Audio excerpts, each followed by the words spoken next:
الحمد لله كفى وسلام على عباده الذين اصطفى أما بعد. قال الله سبحانه وتعالى في كلامه المجيد: أعوذ بالله من الشيطان الرجيم، بسم الله الرحمن الرحيم، واعبدوا الله ولا تشركوا به شيئا. اللہ رب العزت کا ارشاد ہے، اللہ کی عبادت کرو اور اس کے ساتھ کسی چیز کو شریک نہ کرو. اللہ کی مطلق اطاعت کا نام عبادت ہے. اپنی پوری زندگی اس کے حکم کے مطابق ڈھالنے کا نام عبادت ہے. عبادت ایک بہت وسیع مفہوم اپنے اندر رکھتا ہے.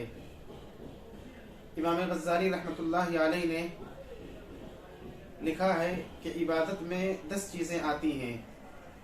نمبر 1 نماز قائم کرنا، نمبر 2 زکوٰۃ ادا کرنا، نمبر 3 روزہ رکھنا، نمبر 4 حج کرنا، نمبر 5 قرآن کریم کی تلاوت کرنا، نمبر 6 ہر حال میں اللہ کا ذکر کرنا، نمبر 7 حلال روزی کے لیے کوشش کرنا، نمبر 8 پڑوسی اور ساتھی کے حقوق ادا کرنا،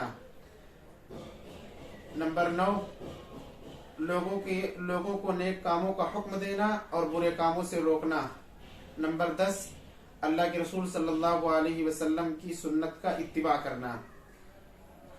اللہ کی عبادت کا حکم دیا گیا اور شرک سے منع کیا گیا. اس کا مطلب یہ ہے کہ کسی کی محبت اللہ کے برابر نہ ہو، نہ کسی کا خوف اس کے برابر ہو، نہ کسی سے امید اس کی طرح ہو، نہ کسی پر بھروسہ اللہ کے مثل ہو، نہ کسی کی اطاعت و خدمت اور کام کو اتنا ضروری سمجھے جتنا اللہ کی عبادت کو، نہ اللہ کی طرح کسی کی نظر اور منت مانے، نہ اللہ کی طرح کسی دوسرے کے سامنے اپنی مکمل عاجزی اور تذلل کا اظہار کرے. یہ ہے عبادت.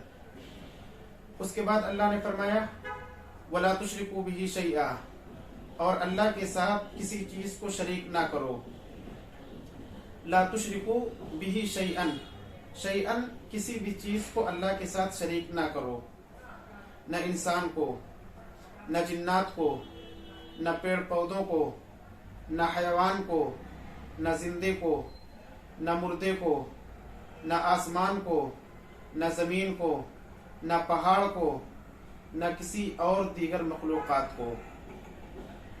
آیت کریمہ میں شیئن کا لفظ مفعول بہ ہے یا پھر مفعول مطلق کی صفت ہے.